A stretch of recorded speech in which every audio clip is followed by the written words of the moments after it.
നമസ്കാരം, ജന്മഭൂമിയിലേക്ക് സ്വാഗതം.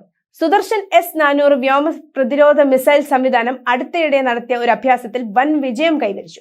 80% സിമുലേറ്റഡ് ശത്രു യുദ്ധ വിമാനങ്ങളെ വിജയകരമായി തടസ്സപ്പെടുത്തുകയും നിർവീര്യമാക്കുകയും ചെയ്തു. ശേഷിക്കുന്ന വിമാനങ്ങളെ പിൻവാങ്ങാനും ദൗത്യങ്ങൾ അവസാനിപ്പിക്കാനും നിർബന്ധിതരാക്കി.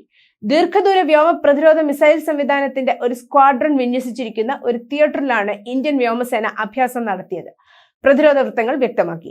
വ്യോമ പ്രതിരോധ മിസൈൽ സംവിധാനത്തിന്റെ സമ്പൂർണ്ണ സംയോജനം സേനയിലേക്ക് പ്രവേശിപ്പിക്കുന്നതിനാണ് ഇന്ത്യൻ വ്യോമസേന അഭ്യാസം നടത്തിയെന്നും അവർ വ്യക്തമാക്കി.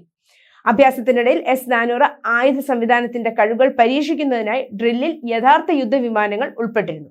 അഭ്യാസത്തിനിടയിൽ ശ്രീകൃഷ്ണന്റെ ശക്തമായ സുദർശന ചക്രത്തിന്റെ പേരുള്ള സുദർശൻ S-400 സിസ്റ്റം അതിന്റെ വിപുലമായ ടാർഗറ്റിംഗ് തടസ്സപ്പെടുത്താൻ കഴിവുകൾ പ്രകടമാക്കി.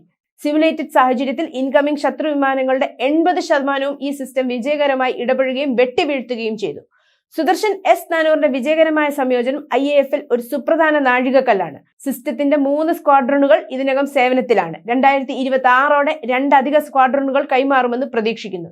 ഇന്ത്യയുടെ വ്യോമ പ്രതിരോധ ശേഷി കൂടുതൽ ശക്തിപ്പെടുത്തുന്നതിന് ശേഷിക്കുന്ന ഈ സംവിധാനങ്ങളുടെ വിതരണം വേഗത്തിലാക്കാനും അഭ്യർത്ഥന നൽകിയിട്ടുള്ളതായി IAF-ന്റെ സമീപകാല റഷ്യയിലെ ഉന്നതതല സന്ദർശനം.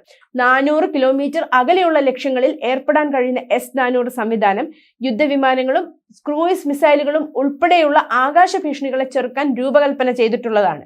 ഇന്ത്യയുടെ വ്യോമ പ്രതിരോധ തന്ത്രത്തിന്റെ നിർണായക ഘട്ടമാണ് S-400ന്റെ ഈ നൂതന ശേഷി. 2018-ൽ 5 S-400 air defence surface to air missile സ്ക്വാഡ്രണുകൾ വാങ്ങുന്നതിനായി റഷ്യയുമായി 35,000 കോടി രൂപയുടെ കരാറിന് ഇന്ത്യ അന്തിമ രൂപം നൽകിയിരുന്നു. തദ്ദേശീയമായ MR-SAM ആകാശ് മിസൈൽ സംവിധാനങ്ങൾ, ഇസ്രായേലി സ്പൈഡർ സംവിധാനങ്ങൾ തുടങ്ങിയ മറ്റ് സംവിധാനങ്ങളെ പൂരകമാക്കിക്കൊണ്ട് വ്യോമ പ്രതിരോധ ശേഷി വർദ്ധിപ്പിക്കുന്നതിനുള്ള ഇന്ത്യൻ വ്യോമസേനയുടെ വിപുലമായ ശ്രമത്തിന്റെ ഭാഗമാണ് ഈ ഏറ്റെടുക്കൽ.